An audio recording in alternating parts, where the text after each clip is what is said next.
and to kind of drive the conversation back to kind of the veteran and transition and some issues that we faced. I think when you talk about the strength and power that was taught, whether it's in the home or through boot camp or military service, whatever, one of the things I think that needs to be talked about is how do you shift that power, right? So how do you take a grunt that is in the combat battlefield? He is just jacked. He is just the strongest, most lethal person out there, and then he gets injured in war, gets injured, and he can't perform on that physical level. Where do you find your strength from? Let's go.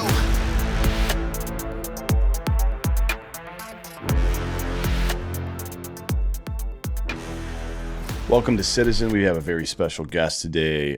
Tim Fry from Tennessee is how I'm going to refer to you. Drinking Bro. We've done some tailgates together, done some partying together, but you're involved in a lot of stuff in your community. I wanted to have you on today to talk about that. How's it going? Doing well. Thank you for having me, Dan. It's excitement and honor. Sure. So tell me, first, let's get into how you, some of your background. What have you done in your life, and what are you doing now? Yeah, so grew up in a little small town in Missouri. Joined the Air Force at my 21st birthday.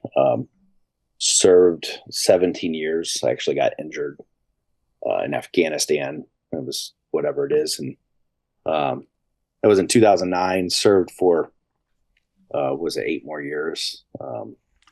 They got medically separated. Then transitioned. I was coming out of the military with a lot of, I had my master's degree, bachelor's, all that stuff. So I felt like I was primed for that transition. And, I fell on my face. So, did a couple ins and out jobs, and then, found my footing, started my own business, with the help of, a really good friend of mine. And then, got into, I've always had that sense of service. But now, got involved with a veteran nonprofit called Mission 22, and they basically helped save my life. And I've learned that I had to take part of that myself. But so I took that as a sign, and I found a way to give back. So now I'm the state of Tennessee leader for Mission 22. And tell me, first tell me what Mission 22 is and what service they provide. Yeah. And then tell me about if you don't mind, tell me about your personal struggle and how they help you. Perfect. Yeah. So Mission 22 is a veteran nonprofit that helps combat veterans, and they deal with specifically combat veterans. And that's their choice as a nonprofit. I've heard a lot of flack and kickback, but there's a lot of veteran nonprofits out there, and there's one for everybody. So, and what they do is a holistic approach to recovery. So they've done a lot of research and collaborated with a lot of different organizations out there for getting away from just the common going to the VA, getting prescribed whatever kind of pill, getting away from the alcohol and stuff like that. Not in a sense of personal enjoyment, but there's a difference between that and reliability on it. And the sense of involvement of self-accountability, self-motivation, and accountability and community involvement. So the programs that they have, I've went through 2 of them now, and a lot of onus is on self-accountability and discipline, which is something that was taught in the military, and then that transition can sometimes get lost, the sense of purpose. So what it's helped with me, I was one of those veterans that I always took pride in my work. I always try to do the best job possible, always challenge myself. And the military gave me that discipline that I was kind of lacking through that adolescent time. I believe that's the same for a lot of men that end up serving, a lot of men and women. And when I got out, I didn't have a purpose. I had children, I was married, but that purpose is a little different than, raising kids and being there for them. It's a sense of accomplishment, a sense of service. And in the military, it's kind of guided for you in a sense. You showed up to work, you were told what to wear, what to do, what the mission was. You received the training, and you relied on self-sufficiency and the self-sufficiency of others. So that community, if I were, if you ask the majority of veterans that have served and are now just, living their lives outside of service, if you ask them what's one thing that they miss about service, it's going to be community, the brotherhood. Right. And so when you don't have that, you kind of get lost. So I struggled with that. I was, when you talk about, the 22 veterans a day taking their own lives, I was conversation of being one of those people. There was times that I, wanted to take my own life, and I didn't like how that felt. So, one of my good friends sent me information on Mission 22, and I said, "Hey, have you ever heard of them?" I had not at that time. So, reached out, signed up for one of their programs, and I felt guilty at the time, because, I was in the Air Force. I wasn't, shooting people. I was loading bombs. So I felt like I was taking a spot from someone else that would possibly deserve it more than me.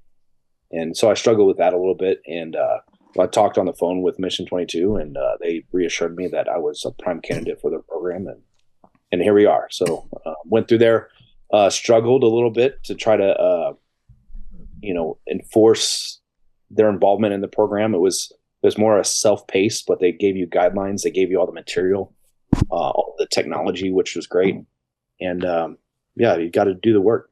That's the biggest takeaway. Sure. Yeah. I mean, we've found that with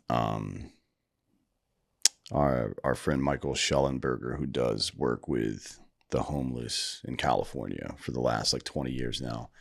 A lot of people, you have to find a good balance of empathy and accountability, right, to truly improve somebody's life. You can't. It's kind of it's like the psychological version of teach a man to fish, right? Because you're not going to be there all the time to, to protect people from their own worst self.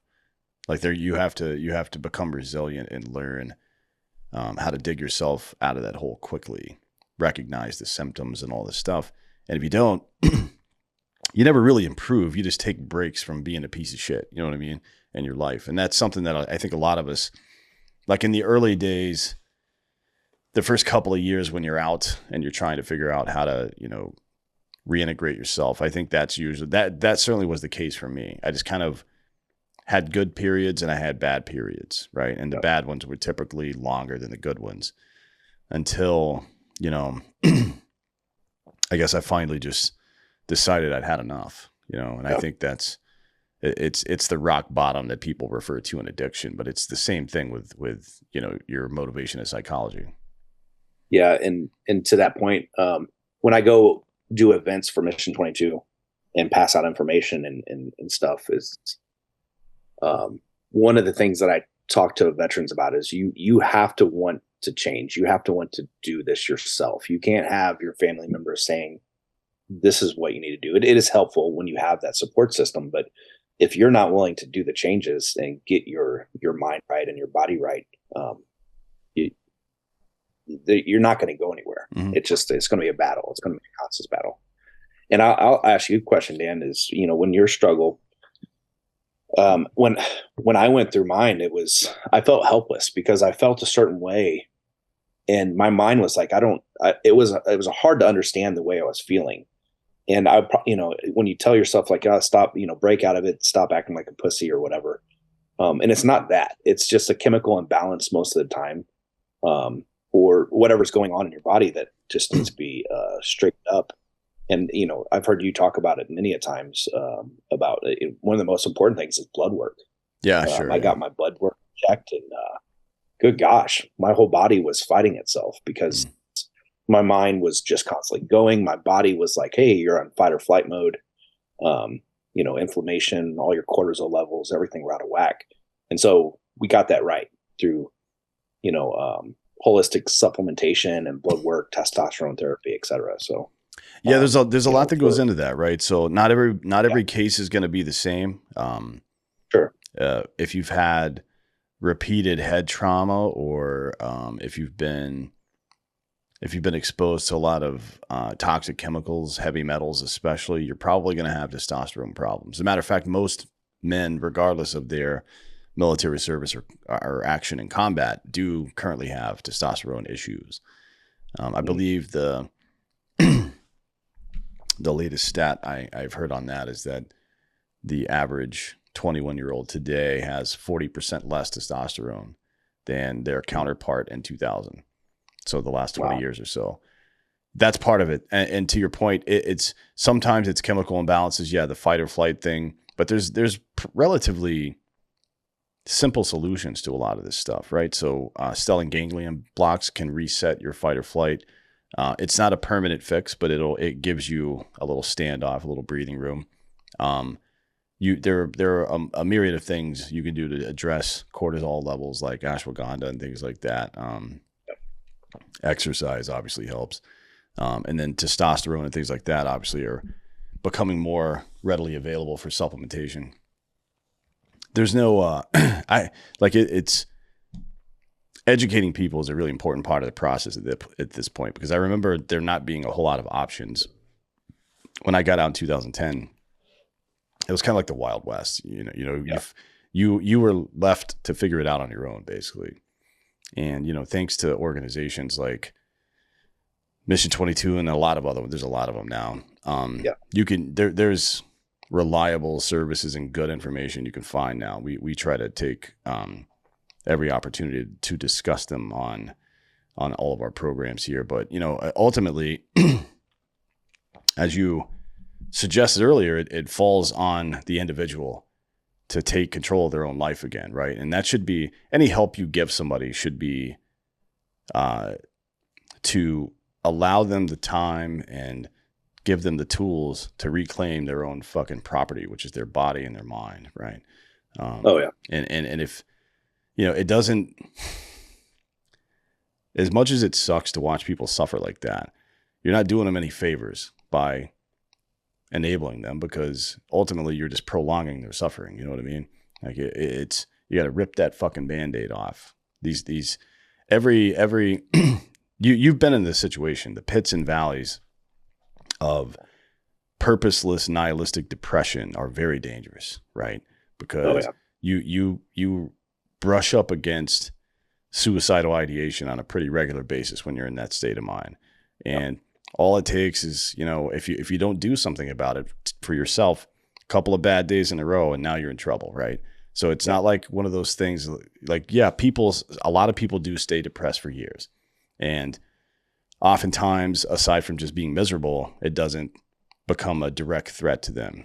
But it only takes a few moments, right? A few bad moments for it to get really nasty. So I recommend people look into it. And if you're having trouble, the information's out there now. It's not like people used to get DUIs in the military back in the early 2000s. I'm like, that's stupid.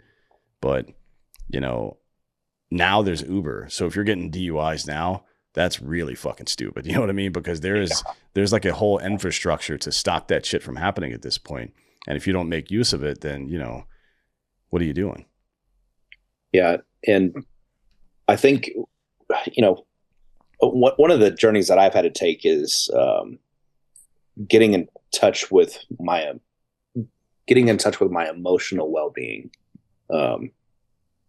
and understanding that it's like, in the military, kind of program you to be a hard ass. You can't operate off emotional responses, because you just can't.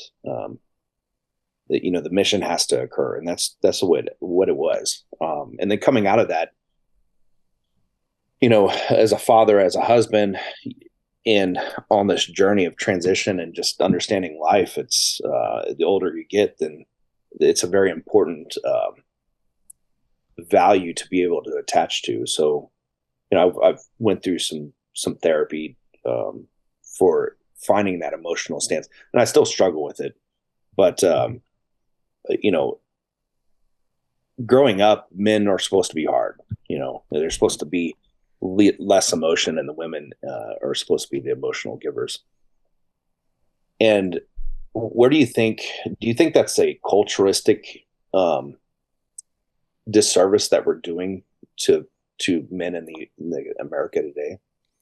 Yeah, certainly it is. I mean, look, one of my favorite quotes is from Carl Sagan, and it goes something like, for me, it's far better to grasp the universe as it is rather than persist in delusion, regardless of how gratifying the delusion might be. And pretending like what we know about masculinity is that it is a biological it's a biological imperative to provide and protect, right?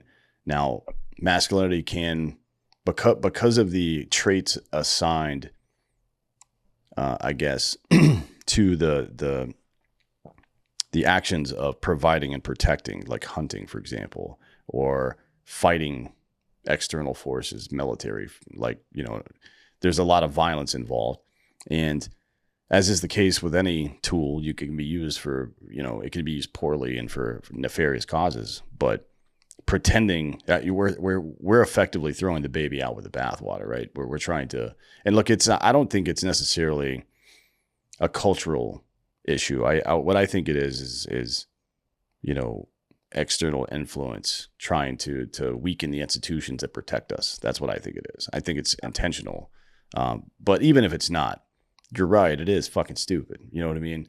Like, the purpose of masculinity is to provide and protect. So, but the purpose of all strength is to use it to help other people. That's the purpose of all strength, right? So, it's why we form communities. It's why we build walls around them. It's why we build houses to keep ourselves safe. It's why we develop interpersonal relationships. All these things are important. And, typically throughout history, it's been men who negotiate treaties and then women who help establish the social hierarchies in communities. You know what I mean? Like, all of these roles are important.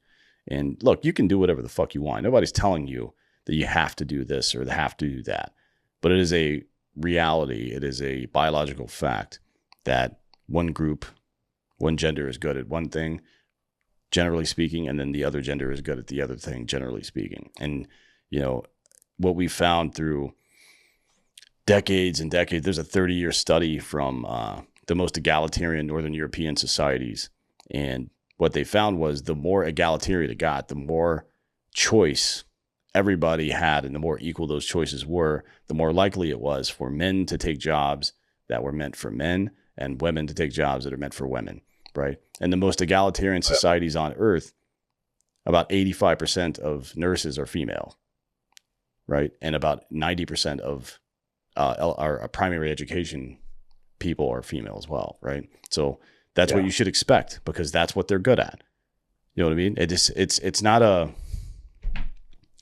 We've tried to criminalize almost identifying reality, which is very dystopian. I mean, I don't see how that's going to scale over time, because ultimately people, there's a lot of people who fall for that dumb shit, but not forever, right? I mean, you see, I feel like very rarely do you see somebody who is liberty-minded at this point in human history, particularly in Western history, get trapped and sucked into the woke cycle, but very frequently. I mean, how many stories have you personally seen on social media and then in the general media about people who were woke, who have like woken up for real? You know what I mean? It's way more common for people to move away from that stupid shit. So I don't know, man.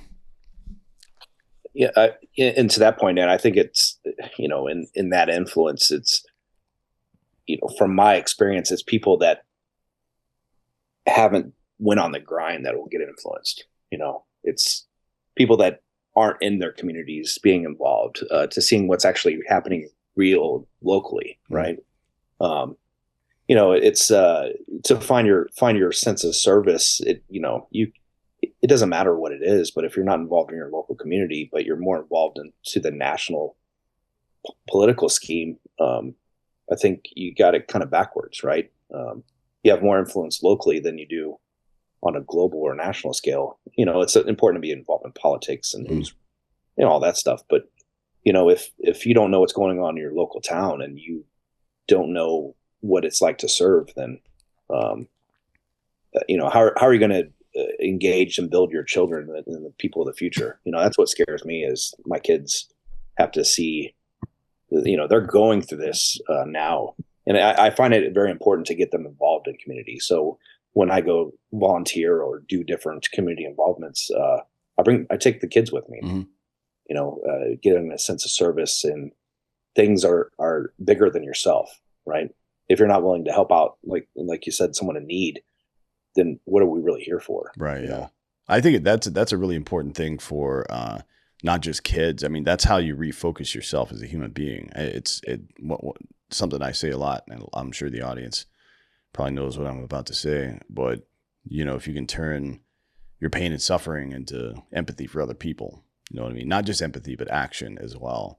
Then you can save both of your lives, and that is I think that's one of the truer things about human existence. Unless you have some kind of sociopathy going on, most people, it's hard. It's hard to watch people struggle up close. It's uncomfortable to watch other people struggle, and it's also hard to hate up close. You know what I mean?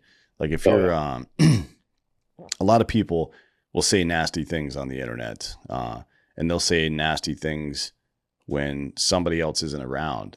I don't think it's just that they're afraid of reprisal that stops people from talking shit in person.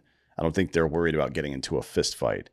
I think it's difficult to look at another human being that might be struggling and say nasty things to them or do nasty things. I really do think it's hard. And do you need proof? It's like there's if you read the some of the writings around the final solution meeting in Germany, right, which was Adolf Eichmann and Reinhard Heydrich, the Butcher of Prague. They had this meeting where they just pretty much let everybody know where they're going to kill all the Jews, right? And some of the feedback from that meeting, I believe Martin Luther's notes were leaked somehow, or he kept his notes and published them later or some shit like that. But some of the feedback that they received was like, hey, our soldiers don't want to do this shit. You know what I mean? They're not like they'll fight your war, but they don't want to just fucking wholesale murder an entire race of people. You know what I mean? And then we look at like if you read Colonel Grossman's book on killing, even during the American Civil War and American Revolutionary War, we see evidence that people involved in that conflict would intentionally shoot over the heads or into the ground and the firing lines for their enemies because it's uncomfortable to do that stuff, right? Like you've really got to, and I think it's a built-in safety device, a mechanism from nature to make sure you don't just like wipe out your own people. You know what I mean? It's to some degree, it's something called kin selection, where you decide through whatever process, whether it's how somebody looks or what they believe or what country they've lived in or whatever else, how they behave, maybe who you consider to be your family, right? And it's a very important process that we've really gotten away from it in this country. I mean, people feel really divided, and it's not a matter of, from my perspective, I don't think it's about how different we are. I think it's about how much we focus on the differences that we have, right? Because they're usually pretty minimal. Yeah, and I think you're absolutely right. I think it goes into very simplistic values of the lack of understanding values and principles or ethics. I think that's been kind of taken away from what our focus should be as just citizens. You can look at the generations and find the evolution of detachment of our principles and values and ethical teachings. That doesn't happen anymore in schools. I have these conversations with my kids about like ethics and values. Like, hey, explain to me what values and principles mean to you. And they're like, what are you talking about? And so we have conversations about those things and why we have the rules we have and why we value the things we have. And I think what we see a lot of today is we get into these arguments of people placing ethical relativism ahead of what society is supposed to be like. We're supposed to treat humans with humanity and humility, and a lot of it's highlighting everyone's bad days, their worst days, the worst comments that we can find on social media. And It's okay for people to mess up. You know, we're human. It's and that's something I've had to kind of go through and discover.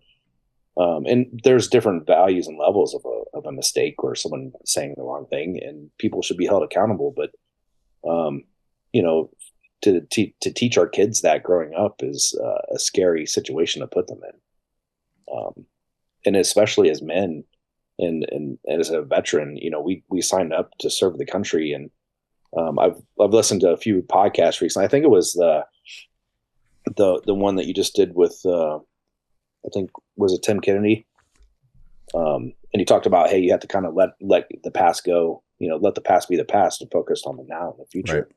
The past is important, but and that's something that it's an evolution of self too. Is if you get stuck in the past, then you can't live in the present. Sure, it's a big problem. I mean, you don't want to be too stuck in the past or the future, to be honest. I mean, Yeah.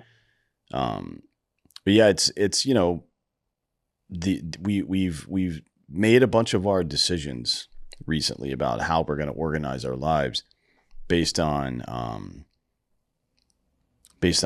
the social climate, right? Which is kind of that's shifty. It's not a great foundation because it changes frequently. You know what I mean? Which means a couple of things. One, it means you're going to be all over the place, and you're not going to have, I guess, roots, for lack of a better phrase. But two, it means you get used to changing so much that you can be captured by bad ideas more readily. You know what I mean? You have less of an intellectual defense.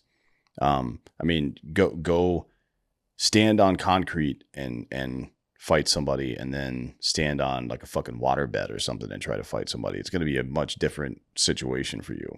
And you know, that's why I like that. It's why I started the principles thing in the first place. I think it's a good way to kind of figure out how you want to organize your life. You know what I mean? And it's, you know,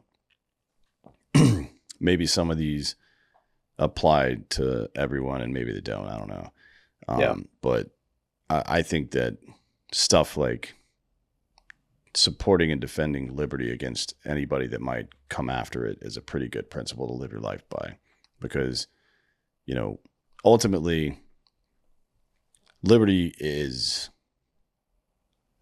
it's kind of the libertarians like to say it's about property rights, right?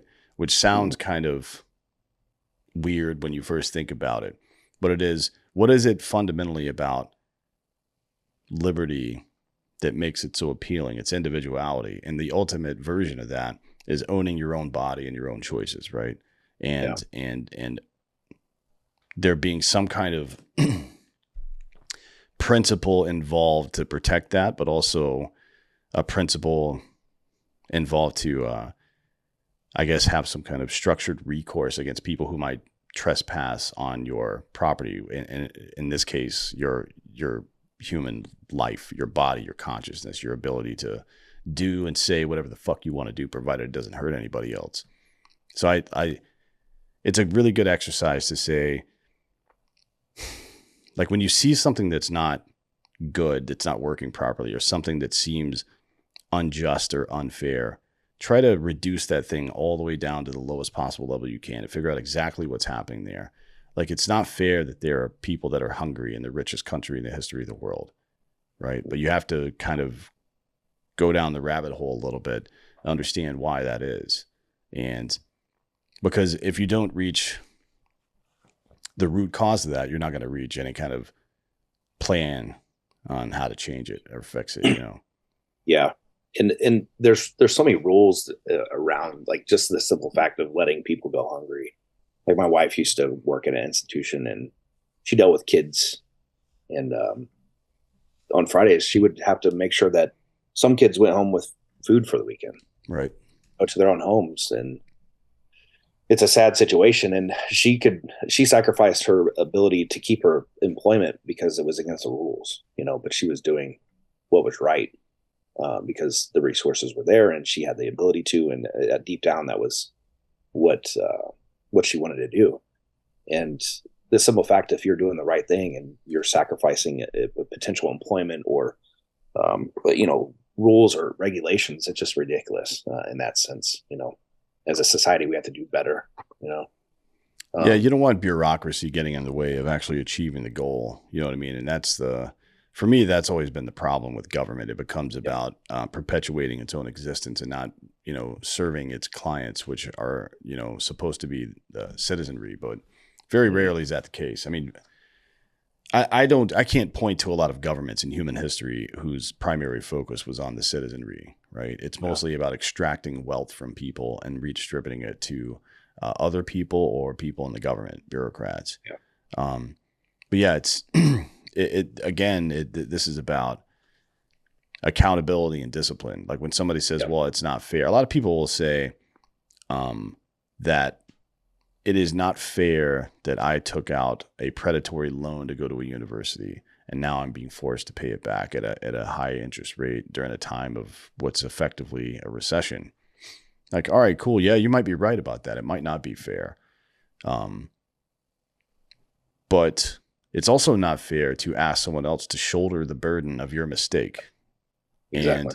And like if we want to make some deal where the universities and the banks have to take accountability for what they did, I'm 100% for that. But if the American taxpayer has to foot the bill, that to me that's a non-starter conversation because it just can't work that way.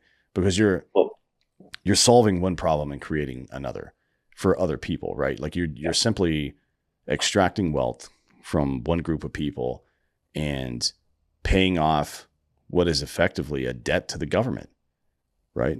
That how you want to talk about fair? How the fuck's that supposed to be fair? You know what I mean? So there's no level of accountability in that. Yeah. It's accountability is number one. And going through that whole process when it comes to just the example of student loans, you know what you're getting into. There's nothing hidden. You already know what the interest rates are going to be. Right. You know that you're borrowing the money for the education. But like for my position, I was lucky that my son is extremely smart and his college paid for because of the work that he did. Right. He got scholarships and everything. So, and I think he took out a small loan to pay for the remaining of it. And we sat down and discussed it as, hey, this is your responsibility. Do you understand that? Yeah. And he came up with a plan. I'm going to pay this off as I go through college. When I work, I'm going to take this much money for my weekly paycheck and pay off my loan. So it's a simple premise, but I think that again attaches to the lack of accountability that isn't either developed or taught or the follow through. Right? I think people know that there's accountability, but if we say that there's going to be repercussion to an action or a reward to an action and it never comes, then why would you even pay attention to it going forward? Sure. I mean, that's if you need any evidence for that on a social level in a way that's very obvious, just look at the border, right? Right now, if I'm somebody in a shitty Central or South American country and my options are to stay there or to come to the United States illegally, and the penalty for coming to the United States illegally is that I can, for example, get in for free and get placed somewhere by the government and then probably get some government assistance at some point or at least a job somewhere. Why the fuck would I not do that? You know what I mean? Exactly. So, why would I follow the process and it's going to take a lot longer and get me right. less? Yeah. So all I have to do is get over the border and then say, you have to meet the credible fear requirement for asylum. It's like, all right, cool, man. But people are abusing that. So 2.5 million people came into our country last year illegally and are here to stay. So that's not great. It's untenable. And if you don't have clear enforceable rules, then people are going to do whatever they want. And then with numbers that large, it just doesn't work. Yeah. And I think the average person wants that. I think in today's, we're just confused. There's so much going on and it's the 24-hour news cycle. And anymore, I don't pay attention to the news. You look at Twitter or social media or just, pop-ups that come up on the phone, to keep you up to date. But, I just, there's a lot going on and there's just a world of confusion and the average American citizen, they don't know what to believe. And then, it just comes down to influence and what's kind of pushed down the throat. But I want to share a little bit of. They kind of talked about kind of the the involvement into your community and the kind of the viewpoints. A couple of Vietnam veterans I'm friends with. I don't know if you've heard the name Captain Bill Robinson. Yeah, it sounds familiar. So he's the longest held enlisted prisoner of war in American history. He is a Vietnam veteran, got shot down as a senior airman. He was in the Air Force. He's now a good friend of mine. I got to see him talk many times during my stint at teaching at the academy, non-commissioned officer academy. And I got to hear his story once every 6 weeks, and it's just a compelling story. But me and Bill got to sit down and have conversations, and it was, I mean, for me, it was an honor. You know, he was captured 2,703 days. Like that's just shy of 8 years. Yeah, you know, it's a long ass time. He was gone 8 years out of his life, but he, you know, just in this conversation, he turned to me and said, "Tim, you know, hey, I appreciate your service. Thank you. I couldn't do what you guys do today." And when he said that, it kind of floored me. You know, he served during Vietnam War, and he was captured by the Vietnamese for over 8 years. I'm not laughing because of that. I'm laughing because it's a sense of why would, you know, during the war on you know, the Afghanistan war, the Iraq war, he's saying that he couldn't handle it because it's been so politicized, but yet the Vietnam War was as well. Yeah, but they didn't know that while they were there. Exactly. It wasn't until they got back, probably. So maybe I've heard the same thing from I've actually heard it from World War II vets as well. I'm like, I don't know. Well,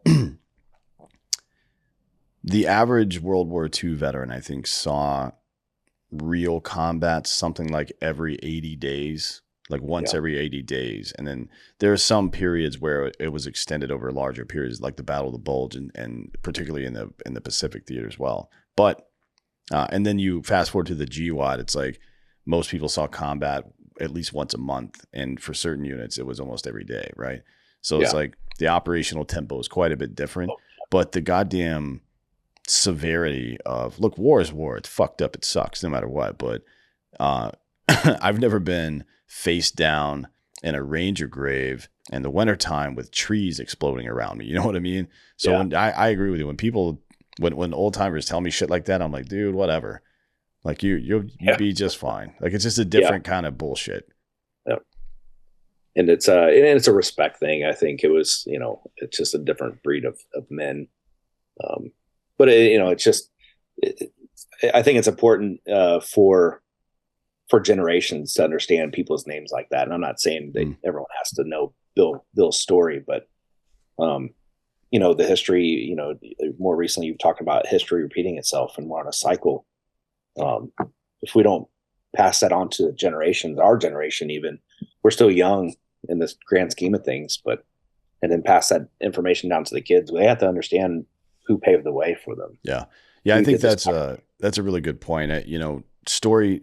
I talked to who was it the other day? I think it was Tommy Vext or somebody this week. We were talking about tradition and stuff, and how, you know, traditions are kind of going away. But most cultures have had some at some point, even after the invention of writing, some form of verbal storytelling, right? Where a lot of their folklore or a lot of the mythology or a lot of just the history of the community was passed down, particularly from the elders to the younger people, right? The natives did this by having the older men and women tell stories to children at prescribed times during the day and stuff like that. Most of Jewish history was passed down like that as well, from Israel and things. It's a very important process, right? Because you're hearing it.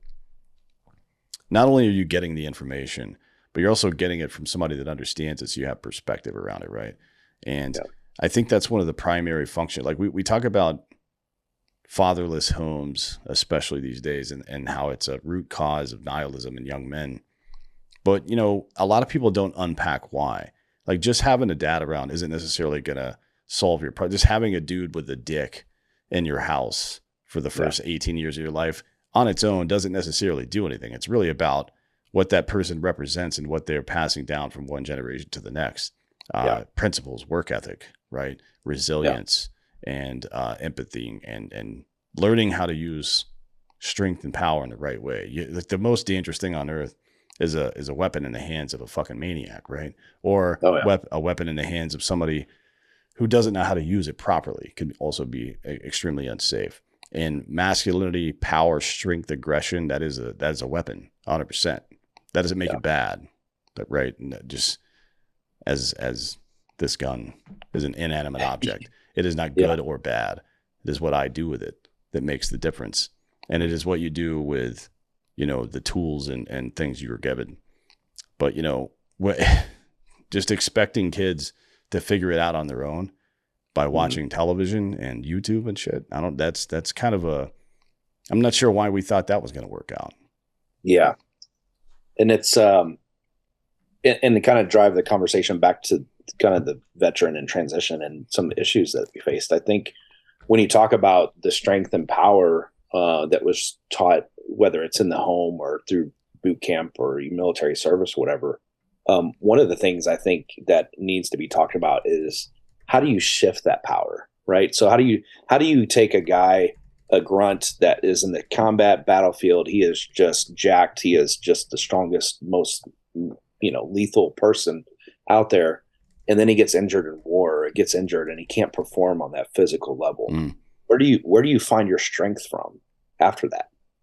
You have to be able to shift from like your body to your mind or to your being or your involvement. So that conversation doesn't normally occur because we don't anticipate a power shift in strong men, but it's a reality that we face, right? It's a reality that will hit you and blindside you. And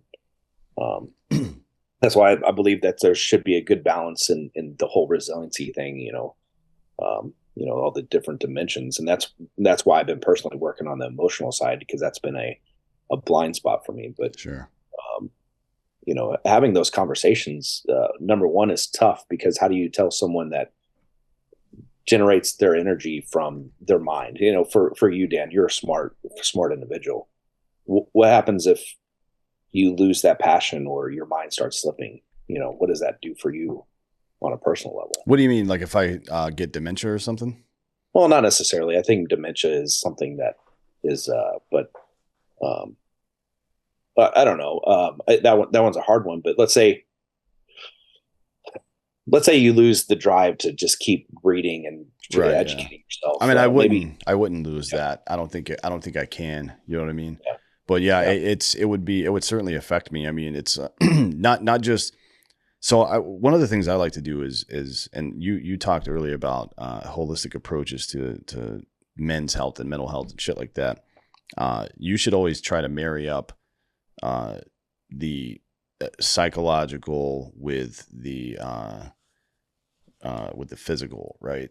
Like what physiological things can you do, like exercise, for example? And in that case, the one you're talking about, not using your brain will atrophy, right? Not the same way that muscle fiber in your arms will, but there is something called neuroplasticity, and you lose it when you stop using your brain, right? And that's what chronic traumatic encephalopathy is. Actually, it's CTE that you hear about with football players, or traumatic brain injury. A part of the brain gets injured and it stops functioning at a high level, and your brain says it's inefficient to send any more energy there, and that part of the brain effectively dies, right? The same thing happens when you don't use your brain.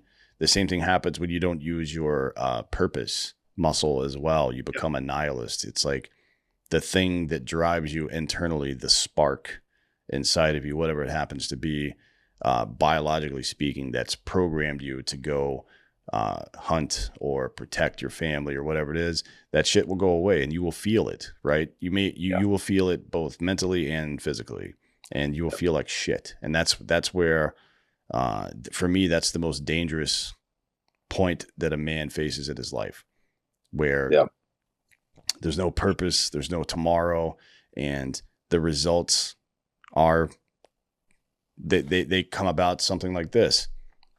Either person kills himself, or they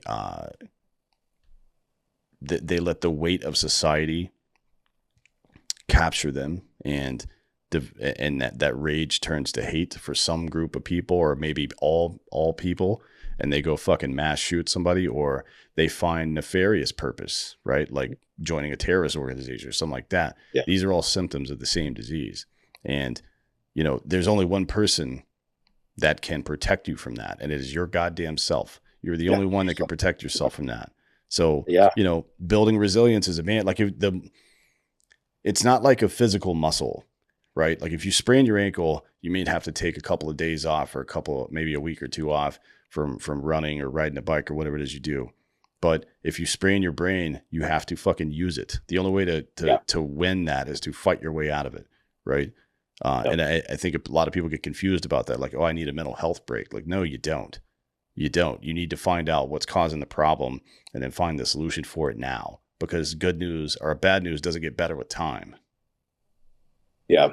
And one thing, and it's a guest that you've interviewed before, but I found in listening to the audiobook of Matthew McConaughey's Green Lights, and it was least expected. I actually stopped the audiobook, rewound it, and wrote it down in my phone. And in my dark times, I always pull this up and read it, and it's helped me through dark times. And you never, but he basically talked about a roundabout that he went on, and he said he figured out he had to so the quote is, put myself in a place to receive, and then put myself in a place to be found. Usually when I go into those dark times, I shelter myself and cut myself off from whatever, usually everything. But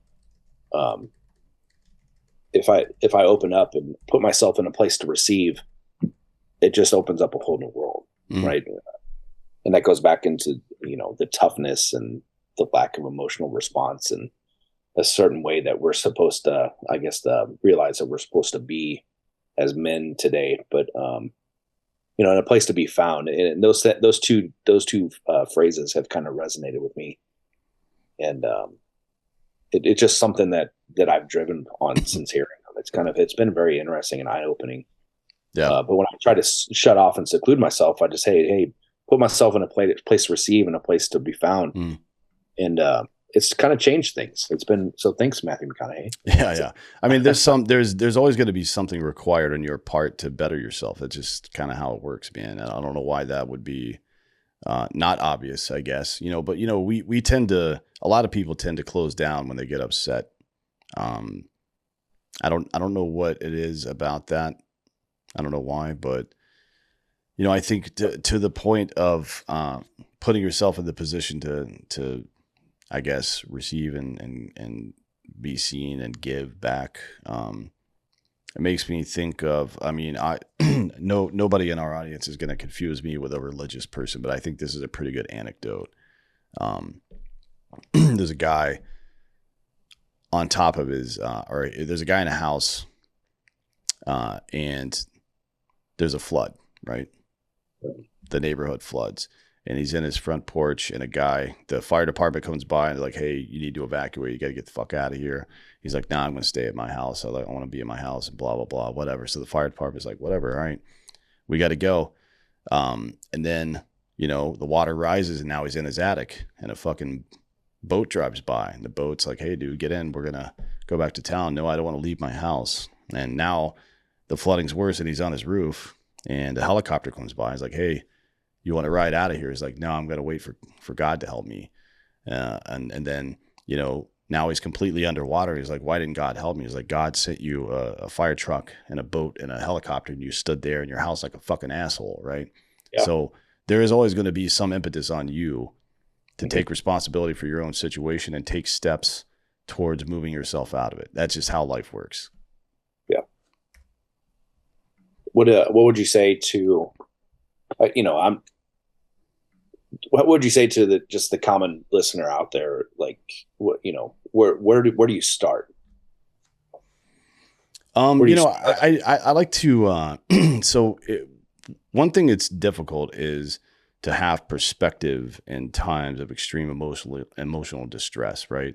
But that's what you have to do. Like, you have to wade through this stuff. So you're upset about how your life's going or whatever.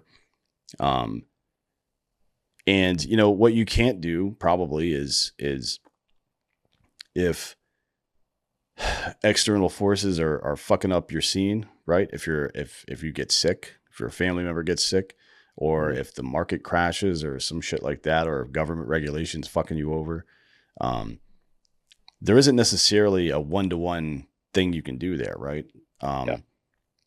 But you know, perspective is what matters.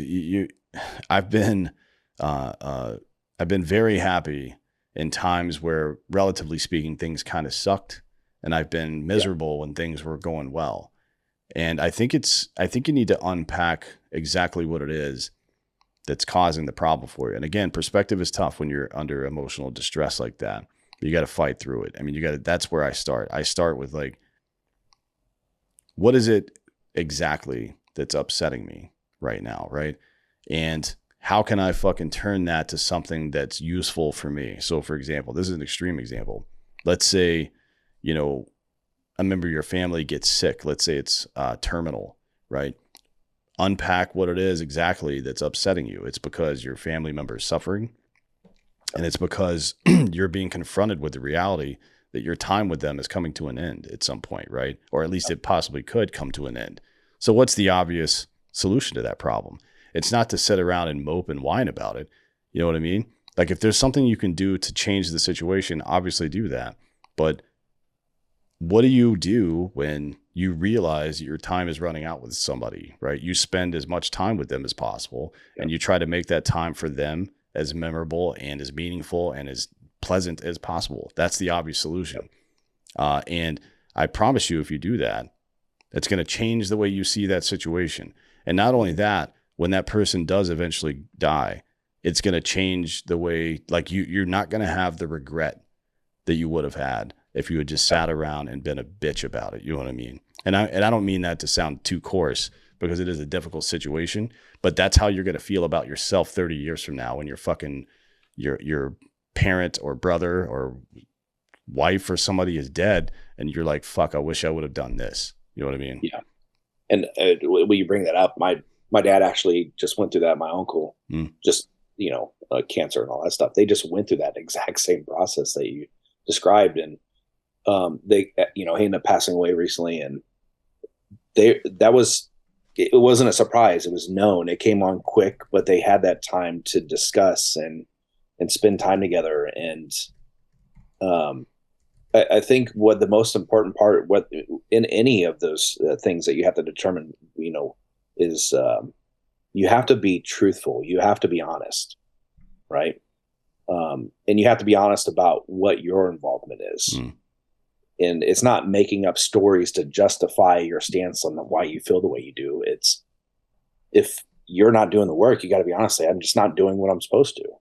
You know, and I think that's a difficult part for most people, is just to be able to sit back and tell the truth, or to be honest about what they are or aren't doing in their lives to better themselves. And I was that person. I would make up excuses and ride that train. And when you look at the science of things, there's just some basic premise ideas that if you do them on a daily basis or on a repetitive basis, it's going to improve your well-being.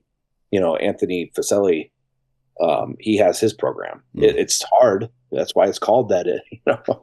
Hard 75 or whatever. But there's a lot of programs out there, but they all revolve around the same premise of moving, getting up, doing some kind of activity, bettering your mind, getting some sunshine, healthier eating options.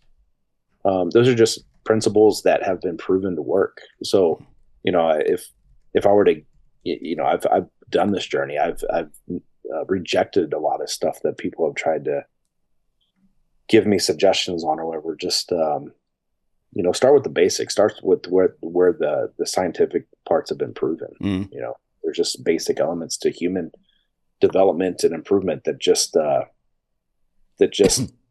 there. And more recently, I've given a more of an open mind approach to doing these things. I don't like reading. I'd rather listen to an audiobook, but I've been forcing myself to read. I've been doing this handwriting challenge through Leo Jenkins and his Dead Reckoning Collective. And I can honestly tell you, the first time in probably over 25 years, my body finally feels like it's not under attack. And I told my wife, I said, if this is how a normal person feels, this is great. So it's like doing the things that you have to do, and you kind of know, but you can't lie to yourself. You have to tell yourself the truth. But it is, I agree with you. It's a lot easier to lie to yourself than it is to take responsibility, but the results are mostly catastrophic from that, right? I mean, the suffering doesn't typically end until you start getting honest with yourself. It's why addicts have to hit rock bottom before they'll get help. You know what I mean? It's like, damn, I can't. You get faced with your own mortality finally, and you're like, damn, if I go any lower, I'm gonna die. So I got to make a decision now, right? It's like necessity is the mother of invention almost, right? But from a psychological perspective. And even in that point, I remember my first round of process through Mission 22. I met with the doctor, did the blood work, and he said, Tim, if you don't change your ways, you're going to die. And I laughed at the doc. I said, well, doc, I kind of have this feeling of wanting to die. So how is that going to make me feel any better? And he said, no, this is real. And in that moment, in that reality, I had to make a choice. Do I want to do this and live? Or he's telling me this is my easy way out, and in that moment of clarity is like, no, dude, you want to live. You want to live. So that was my moment of clarity. And sometimes it's not that easy, because if you're in that mindset and they tell you, hey, this is your path, you're going to die. Some people will take that option. Yeah. I mean, they will, but I guess that's their right. Yeah. And that's their option. That's their right. And it's a hard, like you mentioned, it's hard pill to swallow, but that's the reality of the world we live in. We can't stop everything, but it's been, it comes back to the truth telling. You got to tell yourself the truth. You got to do the work. Sure. Yeah. And if you're going to, accountability is like, it is cumulative, right? The more people that are doing it, not only do more people do it, right, because of social pressure and setting a good example and all this other bullshit, but life gets better for everybody, right? Like consider a lack of accountability in your personal life and in the aggregate in all of our personal lives as a power vacuum where predators are going to come try to take advantage, to make money, to take control over you, to manipulate you, or whatever it is. And it's like Red Rover, right? I mean, the weakest link in the chain. The more accountable we are as a group, the less likely we can be preyed upon. That's really what it's about. And if you're going to be, and the other thing is, though, I'll finish, we got to get out of here, but the other thing I'll finish with is this. If you're in that struggle, or you have been in that struggle before, your goal should ultimately be obviously to get out of the struggle. But the second thing you should do is to start helping other people, right? Yep. Like you have a moral imperative to help other people when you have the experience, the expertise, or the ability to do so. 100%. Cool. Well, thanks for coming today. It's a good conversation, man. I appreciate your time. I appreciate it, Dan. If I can tell people where to find Mission 22. As I mentioned before, Mission 22 is a veteran nonprofit that helps combat veterans recover from PTSD, TBI, and suicide ideation. They also do have a spouse program. Mission22.com. Like I said, they're a nonprofit. It's a great organization, and it's not for everybody. So check it out. Take the first step if you're out there needing help. That's the first step, is just click the button and apply. It's a really great program for those who need it. And that's the journey. Dan, I appreciate it. It's been a great talk. Thank you, sir. Yeah, man. Thanks for coming. I appreciate your time today, and I appreciate all of you for watching and listening. This has been Citizen.